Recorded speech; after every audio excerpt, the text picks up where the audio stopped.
چی بگم ناهید جان؟ مشغول آماده کردن وسایل عروسی الینا هستم. اصلا فرصت نکردم بیام خونه شما.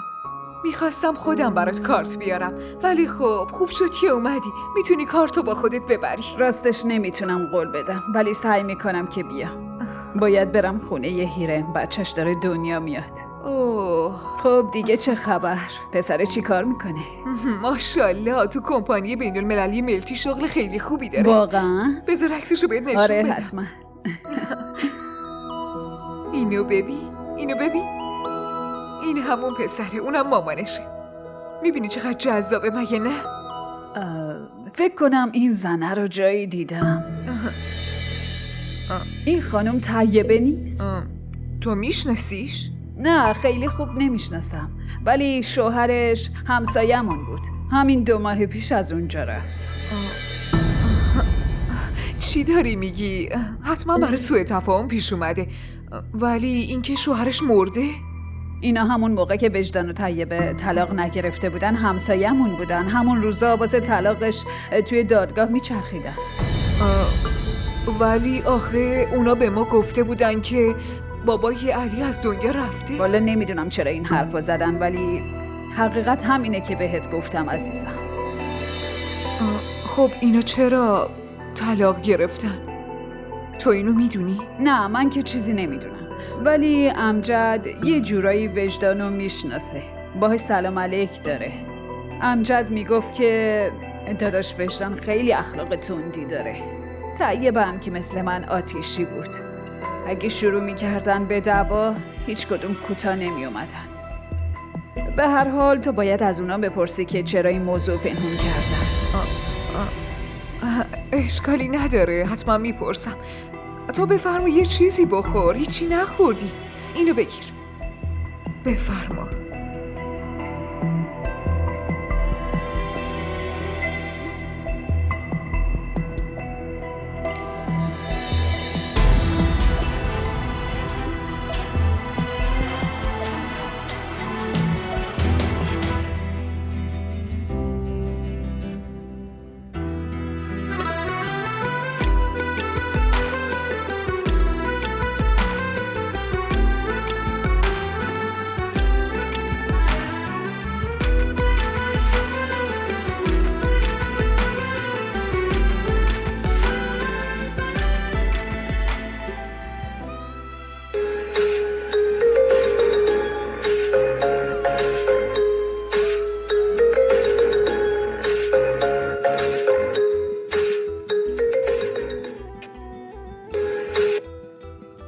الو؟ کارای عروسی تموم شد؟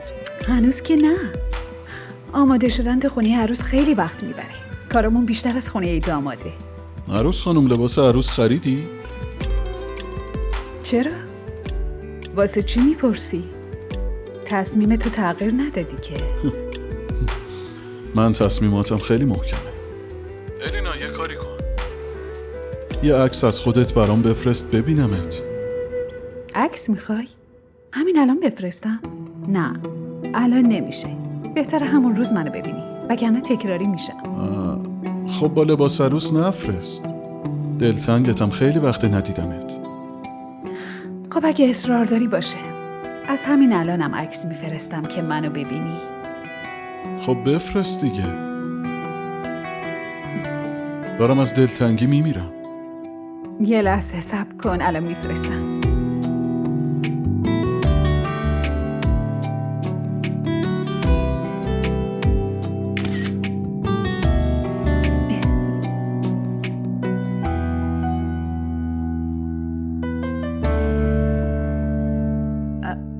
واتساپ تو ببین، فرستادم.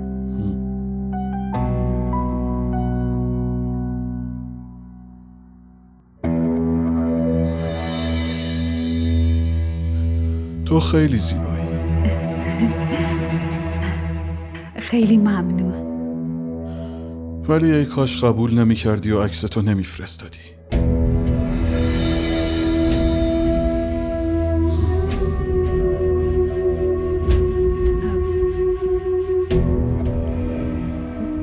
من بعداً تماس میگیرم.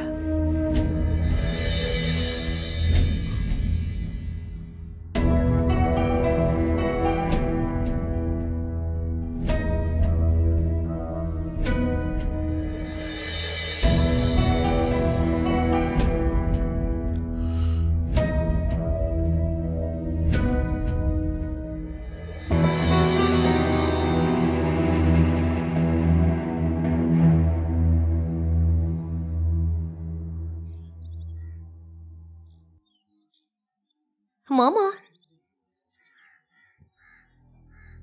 چی شده؟ کجا میری که اینقدر به خودت رسیدی؟ خب معلومه که دارم میرم سر کار، نمیرم عروسی که. این پرسیدن داره؟ من میدونم داری کجا میری مامان. بهت گفته بودم برو خونه شهرزاد و بهشون بگو که بجز من نمیتونن کسی رو به عنوان عروس بیارن خونشون. و اگه غیر از این شد جسد منو پیدا میکنید. این چه حرفی میزنی؟ خدا نکنه. پس یه کاری برام انجام بده. آخه من چی کار کنم؟ اونا واسه این عروسی خیلی عجله دارن. چطور جلوشونو بگیرم؟ خب یه کاری کن، بهشون بگو خانواده الینا برای تعطیلات رفتن خارج از کشور. اینجوری چند روز کاری عقب میفته. باشه بهشون میگم. مامان یه لحظه صبر کن. چرا از اول به فکرم نرسید؟ شماره‌شو داری؟ شماره کی؟ شهرزادو میگم. شماره شهرزاد؟ برای چی میخوای؟ بعدن بهت میگم. اول شماره‌شو بده. من شماره‌شو ندارم. آخه واسه چی باید داشته باشم؟ واسه چی میخوای؟ خب شما که میری اونجا شماره‌شو پیدا کن.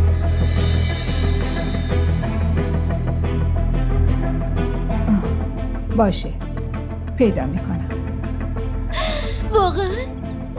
آی خدا چقدر خوشگل شدی، شیک و زیبا. شما برو، منم برم توی فیسبوک بچرخم ببینم اگه دوست مشترک داریم میتونم شماره‌شو از اونجا پیدا کنم یا نه.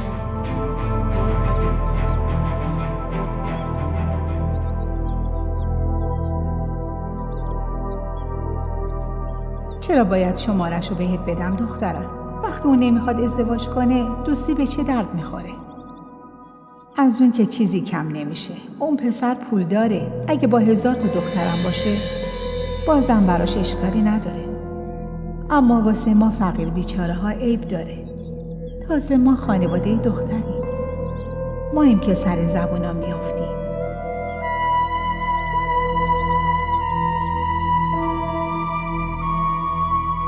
ولی شهناز خانم، خب اونا کی برمیگردن؟ نکنه چند ماه طول بکشه. آخه من یه مدت دیگه برمیگردم آمریکا. همین الانم به اندازه کافی دیر شده. نه ایشالا که اینطور نمیشه. الان که مسافرتن. ایشالا وقتی برگشتن با شما آشنا میشن. نگران نباشین. من میگم شما یه بار دیگه باشون تماس بگیرین و بپرسین که برنامه‌شون چیه و کی برمیگردن. باشه حتما تماس میگیرم. ایشون برادرم شهزاده، همون که قراره ازدواج کنه. بله خودش. عجب ایشونن. سلام. علیک سلام. خوش اومدی. خوبی؟ ممنون خوبم. اگه اون پولی که آبجی بهتون گفته کمه بگید که بیشتر بهتون بدیم. شما که میدونید ما هیچ شرطی واسه ازدواج نداریم. جهیزیه هم لازم نیست بیارید. وضع اقتصادیشون هم مهم نیست. فقط میخوام که این وصلت هر چه سریعتر انجام شه. آره به امید خدا. اگه من به شما نگم باید به کی بگم؟ اگه لازم داشتم حتما میگم. هر چی لازم داشتید حتما بهمون بگین. حتما. آبجی بهشون غذا بدین ببرن. آخه این مگه گفتن داره؟ حتما براشون میذارم. خوبه. پس من میرم تو اتاقم برام چای بفرست. ای خدا، برای تو کاری نداره سرنوشت دختر منو با این پسر رقم بزن. تو بزرگ و مهربونی. هر کاری که بخوای بکنی میشه. خدایا یه کاری کن دختر من با این پسر ازدواج بکنه. ای خدا. شهناز چایتون سرد نشه. بله ممنونم. ماشاءالله پسر خیلی خوبیه. خدا عمرش بده.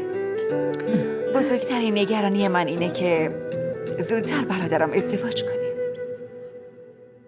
به امید خدا درست میشه.